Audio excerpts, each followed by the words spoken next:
नमस्कार दोस्तों, कैसे हैं आप लोग? उम्मीद करते हैं अच्छे होंगे। आज जिस सच्ची घटना से मैं रूबरू कराने जा रहा हूँ दोस्तों, ये उत्तर प्रदेश की राजधानी लखनऊ के राजाजीपुरम के एक एबीएस टावर पे नौकरी करने वाले इंजीनियर की कहानी है। इस घटना में 5 लोगों की मौत हो जाती है, जिसमें 2 सिपाही मारे जाते हैं और एक इंजीनियर, और साथ में 2 अन्य लोग मारे जाते हैं। दोस्तों, ये घटना एक 22 वर्ष के इकराम की है, जो मुरादाबाद ज़िला के कुंदरू थाना क्षेत्र के काजीपुरा इलाका का रहने वाला है। वो बकरीद मनाने के लिए अपने घर मुरादाबाद छुट्टी पे जाता है। बकरीद मनाने के 1-2 दिन बाद अपनी अम्मी से कहता है कि अम्मी, अब मुझे नौकरी पे जाना है। अम्मी बोलती है ठीक है, चले जाओ, पहुंच के वहाँ पे फ़ोन करना लखनऊ से। बोलता है ठीक है। फिर वह अपने परिवार के सदस्य जाने आलम के साथ लखनऊ जाने के लिए निकलता है। जाने आलम उसे रोड तक छोड़ने आता है। फिर वो जाने आलम गुल्लर चौराहा पे उसको छोड़ देता है। वहाँ पे मुरादाबाद साइड से आ रही एक टैक्सी में बैठता है, को हाथ देता है। टैक्सी वाले पूछता है कहाँ जाना है, बताता है इकराम कि मुझे लखनऊ जाना है। टैक्सी वाला बोलता है ठीक है, आके बैठ जाओ, और जाके बैठ जाता है। फिर उसके बाद उसके घर वाले उसके फ़ोन का इंतज़ार करते रहते हैं, क्योंकि जब भी वो लखनऊ पहुंचता था सबसे पहले अपनी अम्मी से बताता था कि मैं लखनऊ मम्मी पहुंच गया हूं। फिर काफ़ी इंतज़ार करने के बाद जब उसकी कॉल नहीं आती है तो घर वाले परेशान हो जाते हैं। उसके बाद उसके नंबर से 10:30 बजे रात को एक फ़ोन आती है, जिसमें उसकी आवाज़ नहीं आ रही है, किसी और बोल रहा है, और बोल रहा है कि मैं अपहरणकर्ता बोल रहा हूँ और मुझे 20 लाख रुपए भिजवा दो, नहीं तो मैं इनकी हत्या कर दूंगा। अगले दिन 10 अक्टूबर 2014 को अपने नज़दीकी थाने में उसके घर वाले जाके एफआईआर दर्ज करवाते हैं। पुलिस इसकी छानबीन में लग जाती है। उधर बदमाश 5 दिन का इन्हें समय दिए होते हैं कि 5 दिन में मेरा 20 लाख रुपया नहीं मिलेगा तो फिर मैं इनकी हत्या कर दूंगा। इसके बाद घर वाले अपने घर पे जो पशु है, जेवर हैं, बेचने के बाद भी जब 20 लाख रुपए का इंतज़ाम नहीं हुआ तो फिर वो अपनी ज़मीन तक बेच दिए। उसके बाद अपहरणकर्ता उनसे बोले थे कि 20 लाख रुपए एक बैग में भर के उस पे रेडियम की पट्टी लगा देना, ताकि अंधेरे में कहीं आप फेंको तो हम लोग उसे देख लें, हल्की रोशनी में भी देख लें। फिर अपहरणकर्ता बोलते हैं कि मुरादाबाद से अलीगढ़ जाने वाली आप ट्रेन में बैठ जाओ, फिर जहां मैं बोलूँगा वहां पे बैग को फेंक देना।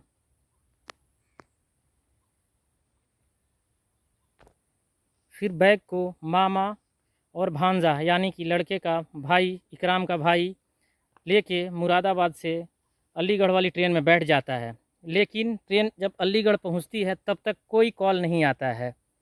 उसके बाद रात को 2:30 बजे कॉल आता है कि इसी ट्रेन से वापस आ जाओ और जहां मैं बोलूँगा वहां पे इस बैग को फेंक देना।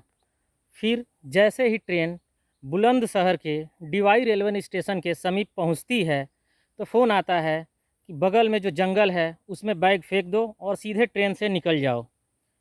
उसके बाद अगले दिन पुलिस सीधे बदमाश के यहाँ पहुँचती है। फिर बदमाश परेशान हो जाते हैं कि हमने तो कोई ऐसी गलती की नहीं, पुलिस कहाँ से मेरे घर पे आ गई।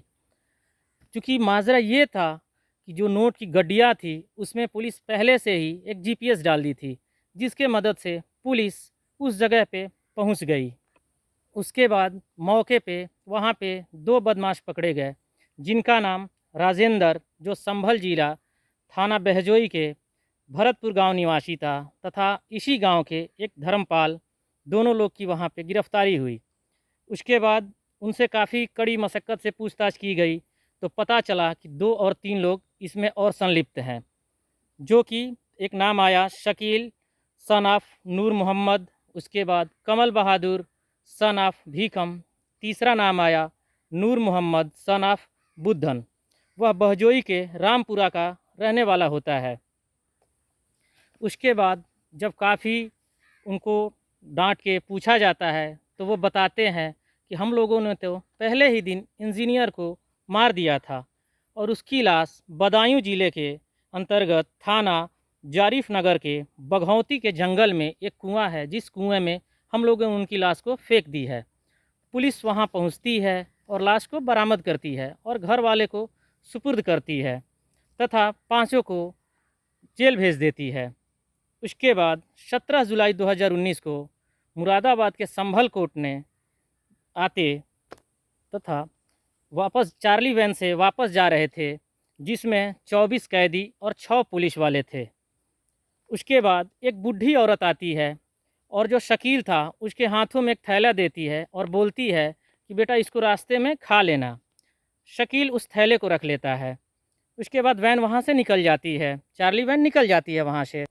जैसे ही गाड़ी चंदौसी कोर्ट से निकलती है और मुरादाबाद के लिए चलती है, रास्ते में एक बनिया ठेर थाना के अंतर्गत एक गांव देवाखेड़ा, जिसका तिराहा धनुमल, गाड़ी पहुंचती है तो गाड़ी से चीख पुकार की आवाज़ आने लगती है।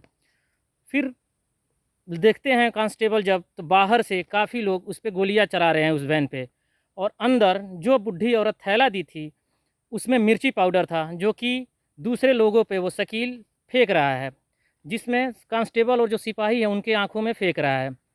काफ़ी गोलीबारी के बाद उसमें 2 कांस्टेबल शहीद हो जाते। जो उसमें सिपाही मारे गए हैं उनका नाम हरेंद्र, जो जिला बिजनौर के गांव चंद्रपुरा का रहने वाले हैं। दूसरे ब्रजलाल, जो जिला बिजनौर के तेली नगला गांव के रहने वाले हैं। इसके बाद बाकी प्रशासन और वहां पे पहुंचती है, तो जब काउंटिंग किया जाता है उन अपराधियों का, तो उसमें से 3 अपराधी कम मिलते हैं जो कि भाग गए होते हैं, जिनका नाम शकील है, दूसरा धर्मपाल और तीसरा कमल बहादुर है। उसके बाद वो राजेंद्र नहीं भागे, जो चौथा अपराधी उनके साथ था राजेंद्र, वो नहीं भागे। बाकी ये 3 लोग भाग जाते हैं। काउंट होती है तो टोटल 21 अपराधी वहाँ पे मिलते हैं। उसके बाद आसपास के जो ज़िले हैं वहाँ को अलर्ट किया जाता है, जैसे अमरोहा, बुलंदशहर, मुरादाबाद, संभल, हर जगह उन लोग को अलर्ट किया जाता है। फिर 72 घंटे बाद उसमें 10 टीम गठित की जाती है। 72 घंटे बाद सूचना मिलती है, जो कि वहाँ के तत्कालीन एसपी विपिन टांडा थे, कि अमरोहा थाना के अमरोहा ज़िला के थाना आदमपुर के गांव इमरतफर से बाइक से कुछ बदमाश जा रहे हैं।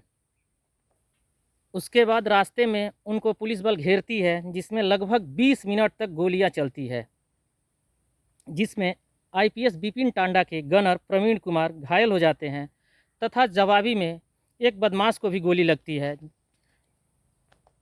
उसके बाद उसको अस्पताल पहुंचाया जाता है, जहां उसे चिकित्सक मृत घोषित करते हैं। इस बदमाश की पहचान कमल बहादुर के नाम पे होती है। फरार 3 बदमाश में एक बदमाश तो ढेर हो गए, बाकी 2 बदमाश की अभी पुलिस तलाश कर ही रही है।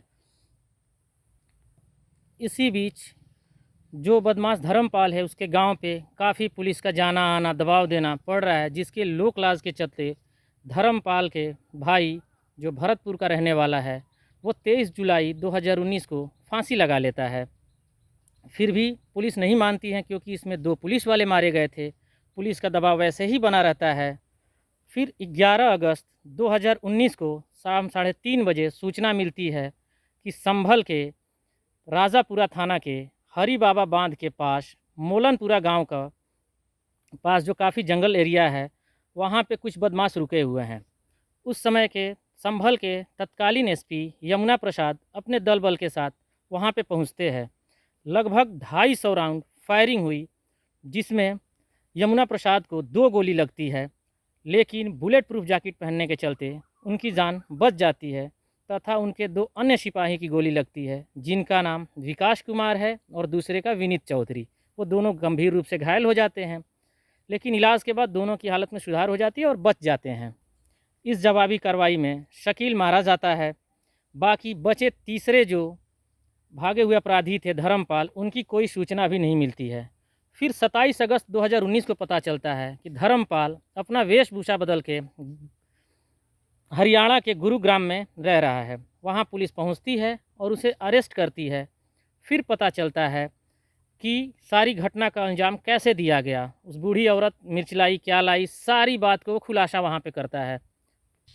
फिर उन तीनों कैदियों को जेल भेज दिया जाता है। उसके बाद 18 अगस्त 2024 को निचली अदालत ने कैदियों को उम्र कैद की सज़ा सुनाती है, लेकिन घर वालों की मांग थी कि इनकी फांसी की सज़ा दी जाए, लेकिन निचली अदालत इनकी उम्र कैद में सज़ा को बदल दी है।